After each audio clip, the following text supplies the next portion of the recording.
Hello students, once again welcome to the Aditya classes, and we are discussing from last few lectures about organization behavior. In this video we are going to discuss about perception, one of the most important and relevant topic to OB and also our routine life.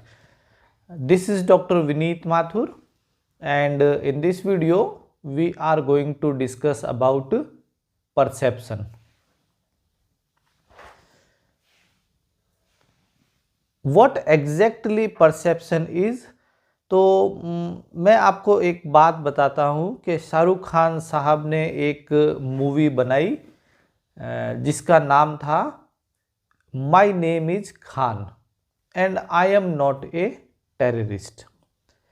अगर आप उस movie की थोड़ी सी background story जानना चाहें तो जब से यूएस में अमेरिका में 9/11 हुआ और ट्विन टावर्स के ऊपर प्लेन्स से अटैक हुआ, यूएस सिटीजन्स के अंदर एक बात बैठ गई कि क्योंकि उसके अंदर जो है वो ओसामा बिन लादेन और उनका हाथ होने का ऐसा मैटर सामने आया था, तो उनके यूएस सिटीजन्स के दिमाग में ये बात बैठ गई कि all the Muslims are terrorist. और फिर उन्होंने इतना ज़्यादा अपना सिक्योरिटी लेवल इंक्रीज किया वहाँ पे कि बहुत सारे केसेस में आपको बता सकता हूँ कि हमारे रक्षा मंत्री जॉर्ज फर्नांडिस साहब को भी एक बार उन्होंने बहुत ज़्यादा इन्वेस्टिगेट किया, और इवन हमारे प्रेसिडेंट कलाम साहब जो थे उनको भी इंडियन एयरपोर्ट के ऊपर ही जो है वो अमेरिकन सिक्योरिटीज़ ने बहुत चेक किया, जबकि वो हमारे प्रेसिडेंट रह चुके थे। और जॉर्ज फर्नांडिस साहब तो हमारे रक्षा मंत्री थे, उनके साथ भी ऐसा हुआ। वही केस हुआ कि जब भी कभी शाहरुख खान यूएस जाते और वहाँ पे उनको एयरपोर्ट पे 2-2, 3-3 घंटे तक सिक्योरिटीज़ से निकलना पड़ता। मल्टीपल टाइम्स उन्होंने ये एक्सप्लेन करने की, समझाने की भी कोशिश की कि मैं एक बहुत बड़ा बॉलीवुड स्टार हूँ इंडिया के अंदर, और इवन यूएस में भी उनकी फॉलोइंग कम नहीं है, ऑल ओवर वर्ल्ड उनकी फॉलोइंग है। बट समहाउ जो एक मेंटलिटी जो बैठी उसी को हम नाम दे रहे हैं ओबी के अंदर, दैट इज परसेप्शन, कि आफ्टर 9/11 ये बैठ गया कि all the Muslims are terrorist. और उनको 2-3 बार जब एयरपोर्ट पे रोका गया शाहरुख खान साहब को, तो उन्होंने फिर इस तरह की एक मूवी इंडिया के अंदर बनाई जिसमें काजोल और शाहरुख खान साहब थे। तो बात ये है कि इन जनरल रूटीन भी आप हमारा जो परसेप्शन है, जैसे हम मान के चलते हैं कि यंग जनरेशन जो स्टूडेंट्स हैं वो नॉर्मली आलसी होते हैं, लेट तक सोते होंगे, ऐसा कुछ। मोटे लोगों को देखते ही हम सोचते हैं कि परसीव करते हैं कि ये बहुत ज़्यादा खाता होगा, ये लेजी टाइप का होगा, इस तरह से हम सोचते हैं। हमारा परसेप्शन ये रहता है कि police persons are corrupt, normally political leaders and police persons जो होते हैं वो करप्ट होते हैं। और एक मैं अपने बारे में भी आपको बता दूं कि नॉर्मली हम ये मान के चलते हैं कि टीचर्स खड़ूस होते हैं, उनसे बात करो तो वो कोई एकदम रफ आंसर देते हैं कि वो खाना खाना तो नहीं भूले, फिर होमवर्क करने कैसा भूल गए, और ये सब बातें टीचर्स का नाम सुनते ही दिमाग के अंदर आती है। तो परसेप्शन ऑलवेज ट्रूथ हो ये ज़रूरी नहीं है। परसेप्शन जो है वो डिफरेंट होता है उस पर्सन की, ऑब्जेक्ट की रियलिटी से।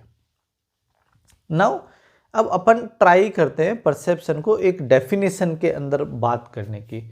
तो perception is normally we can say कि what we see or what we observe, that is our input part, then we start interpreting that input and we give a certain meaning. तो first चीज़ हो गई कि हमने अपने senses से किसी चीज़ को देखा, सुना या ऐसा कुछ। उसके बाद में हमने उसको अपने माइंड में ऑर्गेनाइज किया और फिर हमने उसको एक मीनिंग देने की कोशिश की। पहले इंटरप्रेट किया और फिर हमने उसको एक मीनिंग दिया। That process is perception.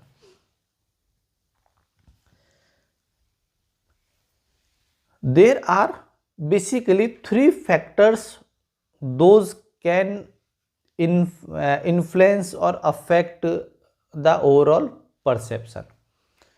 और वो तीन फैक्टर कौन से हैं? वो तीन फैक्टर अलग अलग तीन चीज़ों में हैं। फर्स्ट एलिमेंट जो है वो है आपका परसीवर। परसीवर कौन हुआ? The person who is perceiving something is perceiver. अगर मैं किसी मोटे इंसान को देखकर कुछ परसीव कर रहा हूं कि ये पक्का 6 रोटी खाता होगा, तो मैं कौन हुआ? उस समय मैं परसीवर हुआ। सेकंड है ऑब्जेक्ट और टारगेट वी कैन से, और यू कैन से कि पर्सन वी आर परसीविंग। अब मैंने जिस मोटे इंसान को देखा वो यहाँ पे कौन होगा? वो यहाँ पे होगा ऑब्जेक्ट और यू कैन से टारगेट। जिसको मैं परसीव करूंगा उसको आप टारगेट बोल लीजिए या ऑब्जेक्ट बोल लीजिए। या जैसे हमने बोला कि भाई टीचर खड़ूस होते हैं, तो हम यहाँ पे टीचर को क्या मान रहे हैं? टारगेट मान रहे हैं। और जो तीसरी चीज है वो है सिचुएशन और टाइमिंग जिसमें हम परसीव करते हैं। एक एग्जाम्पल जो कि मेरी लाइफ में बहुत बार हुआ कि नॉर्मली हम कॉलेज के अंदर जो है एक फॉर्मल ड्रेस में होते हैं। जिस कॉलेज से मैं बिलोंग करता हूँ वहाँ पे यूनिफॉर्म भी है स्टूडेंट्स की, तो वो एक सर्टेन यूनिफॉर्म में होते हैं और हम लोग टीचर्स भी फॉर्मल ड्रेसेस के अंदर होते हैं। तो जैसे ही कभी इवनिंग वॉक के टाइम में बच्चा क्रॉस होता है पास से, बच्चे भी अपने स्पोर्ट्स वियर के अंदर होते हैं या फिर ट्रैक सूट, वो जो भी जिसमें वो इवनिंग वॉक करते हैं, और मैं भी नॉर्मली जो है वो स्पोर्ट्स शूज़ में और टी शर्ट में कंफर्टेबल ड्रेसेस के अंदर वॉक कर रहा होता। तो बहुत बार बच्चे मेरे को देखते देखते निकल जाते हैं कि सर लग रहे हैं, ये सर जैसे लग रहे हैं। क्योंकि क्या हुआ कि यहाँ पे टाइमिंग और सिचुएशन डिफरेंट हो गई कि वो अपने सर को नोटिस नहीं कर पाए, उनको परसीव नहीं कर पाए। तो तीनों फैक्टर्स हैं। अपन इनको कंप्लीट डिटेल में देखेंगे कि कौन कौन से ऐसे फैक्टर हैं जो परसीवर के बिहाफ पे इम्पैक्ट डालते हैं और कौन से टारगेट में हैं और कौन से टाइमिंग फैक्टर के अंदर आएंगे। तो जैसे फॉर एग्जाम्पल अपन एक बार एक पूरा टेबल देखते हैं। जैसे परसीवर का जो प्रीवियस एक्सपीरियंस है, परसीवर का प्रीवियस एक्सपीरियंस अगर पुलिस के साथ में रहा है कि कभी उसको बिना हेलमेट पकड़ा गया था, या कभी रॉन्ग पार्किंग में, या कभी रॉन्ग साइड ड्राइविंग के अंदर जो है वो आपका चालान कटा था और आपने 100-200 रुपये लेके छूट गए थे, या आपका पुलिस से कोई भी प्रीवियस एक्सपीरियंस पड़ा, तो वहाँ अगर आपको रिश्वत वगैरह देनी पड़ी तो आपके दिमाग में ये बैठ जाता है कि माई प्रीवियस एक्सपीरियंस ऐसा बोल रहा है कि police persons are corrupt.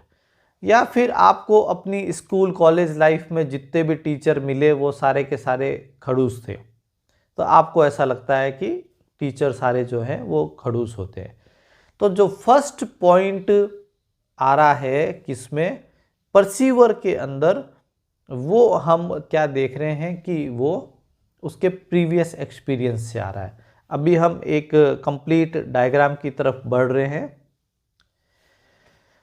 Second point जो रहेगा, जैसा मैंने आपको बताया टारगेट के अंदर, तो टारगेट नॉर्मली बहुत ज़्यादा मोटा हो, उसका कलर या तो बहुत ज़्यादा गोरा या बहुत ज़्यादा काला हो, उनकी वॉइस थोड़ी सी डिफरेंट हो, कुछ नोवेल्टी हो, तो ये कुछ पॉइंट रहेंगे हमारे टारगेट के अंदर। और सिचुएशन के अंदर जो है वो टाइमिंग है, लोकेशन है, हीट है, इस तरह के कुछ पॉइंट रहेंगे।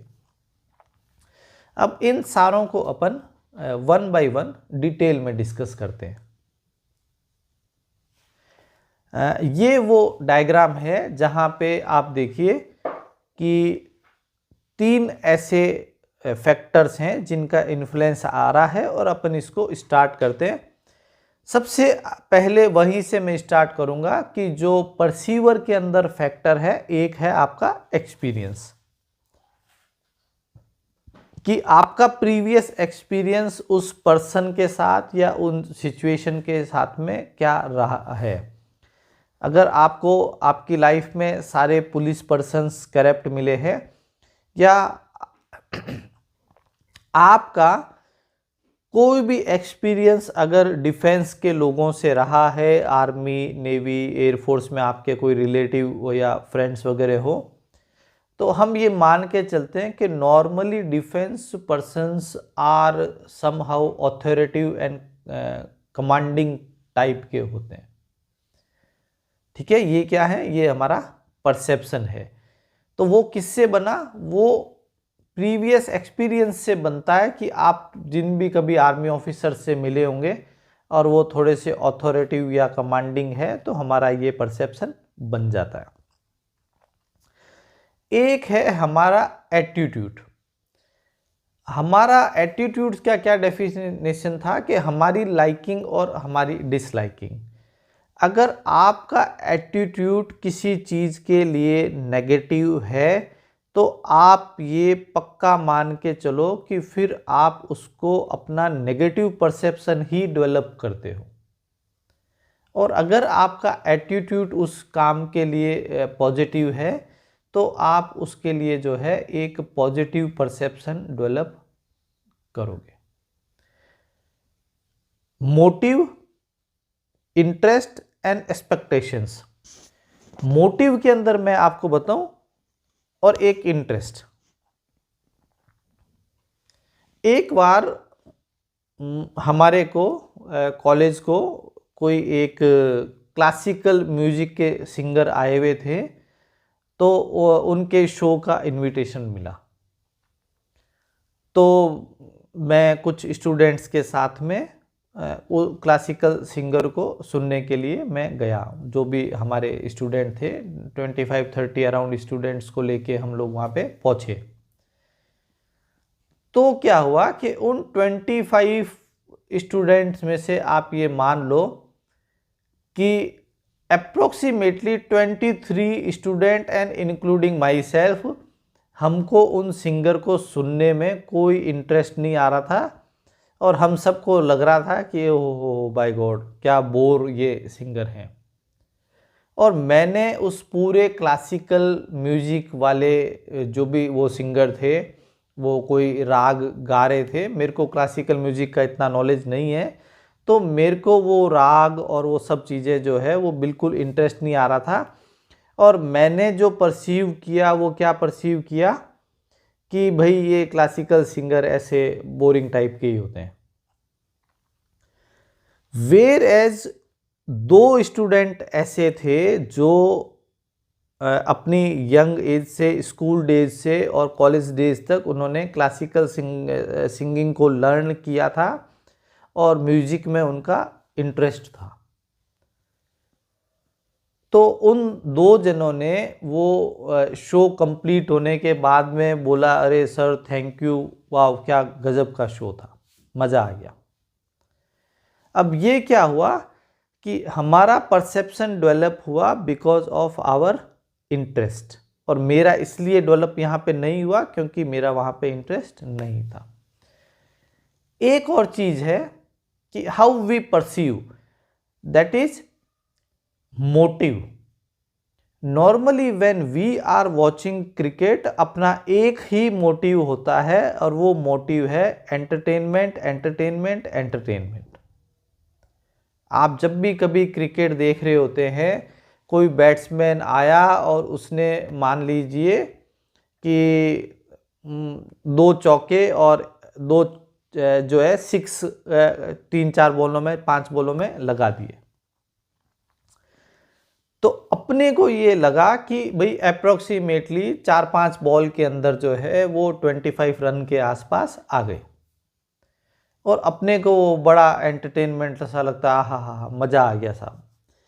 वेयर एज जो सेलेक्टर्स उस मैच को देख रहे हैं, उनका पर्सपेक्टिव बिल्कुल अलग होता है। उनका मोटिव जो होता है कि भाई इन बैट्समैन को यहाँ पे रुक के खेलना चाहिए था, इन बैटर को यहाँ पे रुक के खेलना चाहिए था, ये वाली बॉल हिट करने की नहीं थी, ये सिचुएशन इनको ज़्यादा देर रुकने का डिमांडिंग था।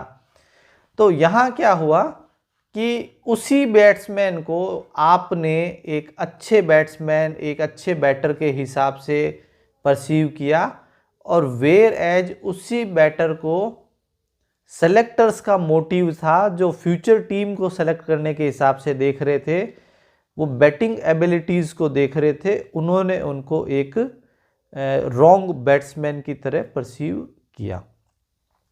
एक है एक्सपेक्टेशंस। सो मैनी टाइम्स जैसे ही हम किसी कॉन्वेंट स्कूल के स्टूडेंट से मिलते हैं, तो हमको ऐसा लगता है कि ये कंप्लीट इंग्लिश में बात कर रहा होगा और इसको बहुत सारी पोएम्स वगैरह आती होगी, इसने सारा कुछ जो है वो इंग्लिश मूवी ही देखता होगा, इसको हैरी पॉटर पढ़ने का शौक़ होगा। इस तरह का हम क्या करते हैं कि एक अपना परसेप्शन बना लेते हैं, जबकि ये सही भी हो सकता है और हो सकता है कि उस भाई ने कभी हैरी पॉटर पढ़ी नहीं हो, ऐसा भी पॉसिबल है। तो ये कुछ फैक्टर्स थे जो किस में हैं, वो परसीवर के फैक्टर्स हैं कि उसका प्रीवियस एक्सपीरियंस क्या है, उसका मोटिव क्या है, उसका एटीट्यूड क्या है, उसका प्रीवियस एक्सपीरियंस कुछ रहा है तो, या उसकी एक्सपेक्टेशंस क्या है। नेक्स्ट है टारगेट, जिसको परसीव किया जाएगा। उसमें नंबर 1 चीज आती है कि नोवेल्टी। नोवेल्टी मीन्स कुछ भी नया। जैसे वंस अगेन मैं क्रिकेट का एग्जांपल बहुत बार देता हूं। इंटरनेशनल लेवल पे बहुत सारे क्रिकेट प्लेयर्स हैं, लेकिन जैसे ही बात चलती है कि राशिद मलिंगा की हेयर स्टाइल क्या है, मलिंगा की हेयर स्टाइल क्या है, तो वो अपने सबके दिमाग के अंदर जो है वो उनकी शक्ल सूरत, उनके दौड़ने का स्टाइल, उनका हेयर स्टाइल और वो सारा कुछ आ जाएगा। क्यों? क्योंकि वो एकदम नया है। या किसी ने जो है वो पियर्सिंग करवा रखी है, तो अपन उसको अलग से परसीव करते हैं कि भाई इतने जने थे, वो अपने को याद नहीं रहते, लेकिन जिसके कोई नया हेयर स्टाइल होगा या नया कोई ड्रेस डिज़ाइन का, उन्होंने कोई नई डिज़ाइन का कपड़ा पहना है, तो हम उसको परसीव करते हैं। एक चीज़ और है मोशन। और बहुत बार होता है कि कुछ टीचर जो हैं वो ऐसे पढ़ाते वक्त जो है वो ऐसे ऐसे करते रहते हैं, या कभी खाली बैठे होते हैं तो तब भी वो ऐसे ऐसे करते रहते हैं। तो स्टूडेंट्स भी उस तरह के मोशन को नोट करते हैं, और हमारे एक मिलने वाले हैं, वो बैठे बैठे जो है वो चाबी को ऐसे ऐसे करते रहते हैं, उसमें की चेन के अंदर हाथ डाल के फिंगर, और वो ऐसे ऐसे। तो इससे क्या हो रहा है कि वो कहीं पे भी जाते हैं, जिन दो जनों की मैंने बात की कि भाई कुछ एक आधे लेक्चरार मैंने भी देखे हैं अपनी लाइफ में जो बैठे बैठे ऐसे ऐसे ऐसे करते रहते हैं। तो इससे क्या हो रहा है कि हम उनको उनके डिफरेंट मोशन से परसीव कर रहे हैं। और आपके कॉलेज में हो सकता है 150 लेक्चरार हो, लेकिन आप जैसी बात चलती है तो आपको याद आ जाता है कि वो वाले सर जो ऐसे ऐसे करते रहते हैं, क्योंकि एक पर्टिकुलर मोशन आप नोटिस कर रहे हो। Then we have sound. Normally person with louder voice को हम बहुत जल्दी परसीव करते हैं कि अरे यार वो क्या जोर जोर से बोल रहा था, या फिर कुछ साउंड डिफरेंट हो, साउंड डिफरेंट हो। आप देखिए कि इतनी सारी बॉलीवुड एक्ट्रेसेस हैं, आपको उनकी आवाज़ सुनाई जाए और आपको उनके बीच में रानी मुखर्जी की आवाज़ सुनाई जाए, तो आप बहुत इजीली उसको नोटिस करेंगे, आइडेंटिफाई करेंगे और आप बताएंगे कि ये वाली वॉइस जो है वो रानी मुखर्जी की है। आपको अप्रोक्सीमेटली मैं कह रहा हूँ कि 100 टीवी एक्टर और मूवी एक्टर्स की अगर आवाज़ सुनवा दी जाए और उसमें बच्चन साहब की जो आवाज़ होगी आप उसको बहुत इजीली परसीव करोगे। तो नॉर्मली ऐसे पर्सन्स जिनकी वॉइस या तो डिफरेंट हो या फिर लाउडर हो साउंड, हम उनको बहुत जल्दी परसीव करते हैं। जो कैची साउंड होते हैं उनको भी हम बहुत जल्दी परसीव करते हैं। एक है साइज, ज़्यादा पतला या ज़्यादा मोटा इंसान, इनको हम बहुत जल्दी परसीव करते हैं। एक है आपके बैकग्राउंड, ये बहुत मतलब इम्पॉर्टेंट चीज़ है, अपन पीपीटीज वगैरह बहुत यूज़ करते हैं कि नॉर्मली आपकी पीपीटी अटेंशन कैच करेगी, लोग उसको परसीव करेंगे। उसके लिए आप देखिए कि जो बैकग्राउंड कलर हो और जो फॉन्ट कलर हो उसकी बहुत ज़्यादा इम्पोर्टेंस है। ऐसा क्लास में भी बहुत बार होता है कि 4-5 गर्ल्स के पास में अगर कोई एक बॉय बैठा है तो हमको एकदम कन्फर्मली याद रहता है कि आज वो बॉय क्लास में आया था। क्यों? क्योंकि वो उसका बैकग्राउंड चेंज हो गया कि वो 4-5 गर्ल्स वाले साइड के अंदर बैठा हुआ था, तो हमने उसको परसीव किया। वहीं नॉर्मली आप ऐसा मान लीजिए कि वो 5-6 बॉयज़ के साथ बैठा हुआ होता तो शायद वो हम नोटिस नहीं करते। इसीलिए हम जब पीपीटी भी बनाते हैं और किसी चीज़ को हम एम्फेसिस करना चाह रहे होते हैं तो जहाँ पे तो हम कई बार उसका कलर चेंज कर देते हैं, थोड़ा सा डिफरेंट कर देते हैं। एक और बात, प्रॉक्सिमिटी एंड सिमिलरिटी। सिमिलरिटी का मतलब होता है कि आपने कितनी बार नोटिस किया होगा कि जिन लोगों का बर्थडे आपके बर्थडे के दिन आता है आपको बहुत सारे ऐसे लोग याद आते हैं, अरे यार उसका बर्थडे भी उस दिन है, सेम डे ही है।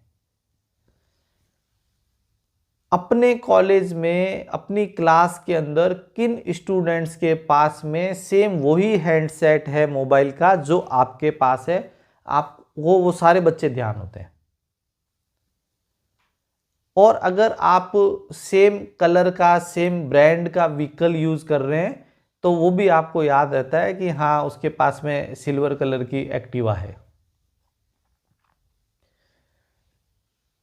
यहाँ तक कि मेरे एक स्टूडेंट की कार का नंबर केवल एक अल्फ़ाबेट का डिफरेंस था और वो सेम नंबर मेरे स्टूडेंट की कार का था। आराम से उनको पास हुए 10-12 साल हो गए, लेकिन मेरे को आज भी उनकी कार का नंबर ध्यान है क्योंकि उनकी और मेरी कार का नंबर एकदम सिमिलर था। अब जो नेक्स्ट चीज आती है वो है प्रॉक्सिमिटी।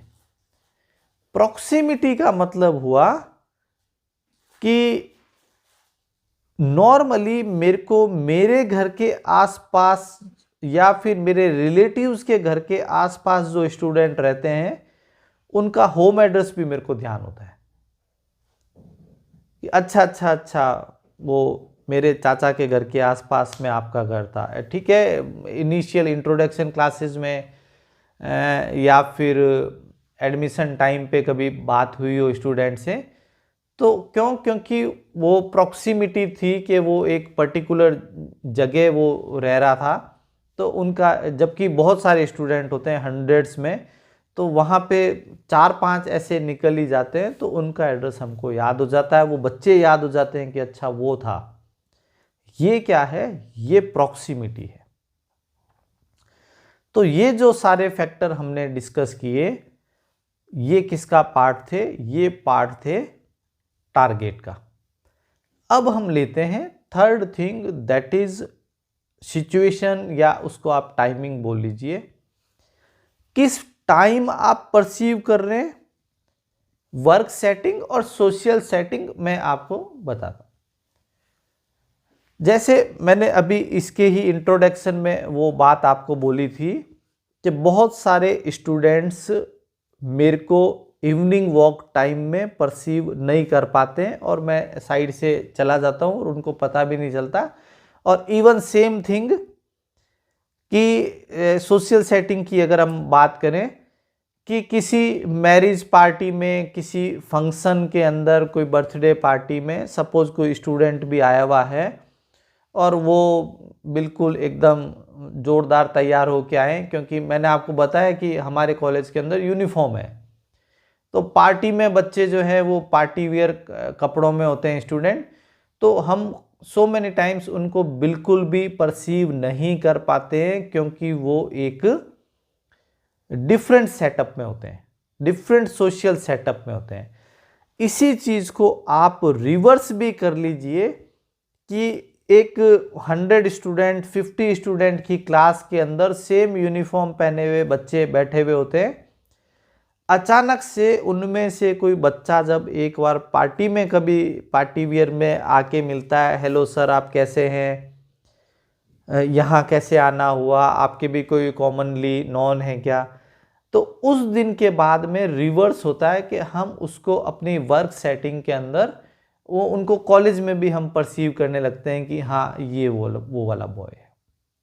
या फिर आप ले लीजिए हीट को एंड लाइट्स को। नॉर्मली बहुत ज़्यादा ट्रैफिक वाला सिचुएशन हो और वहाँ पे आपका कोई नॉन आपको अचानक से खड़ा दिखता है, तो सो मैनी टाइम्स आप उसको एकदम पता भी नहीं चलता है कि हाँ कोई होगा, और अपन ऐसे निकल जाते हैं, क्योंकि वहाँ पे सिचुएशन अलग है, ट्रैफिक है, हीट है, बहुत ज़्यादा सनलाइट वहाँ पे आ रही है। तो इन सारी चीज़ों का इम्पैक्ट भी जो है वो हमारे परसेप्शन और इस प्रोसेस पे आता है। ओवरऑल जो परसेप्शन का प्रोसेस है वो क्या है कि हम फर्स्टली ऑब्जर्व कर रहे हैं, हमारे जो सेंसरी इम्प्रेशंस हैं उनसे हम उसको नोटिस कर रहे हैं, फिर हम उसको माइंड में ऑर्गेनाइज कर रहे हैं, हम उनको इंटरप्रीट करने की कोशिश कर रहे हैं, और फिर हम कोई एक उनको मीनिंग देने की कोशिश करते हैं। ये है परसेप्शन। और इसमें जो 3 फैक्टर काम करते हैं वो है परसीवर, उनका कुछ भी एक्सपीरियंस मोटिव रहा हो, एक टारगेट, और एक सिचुएशन या टाइमिंग। Thank you.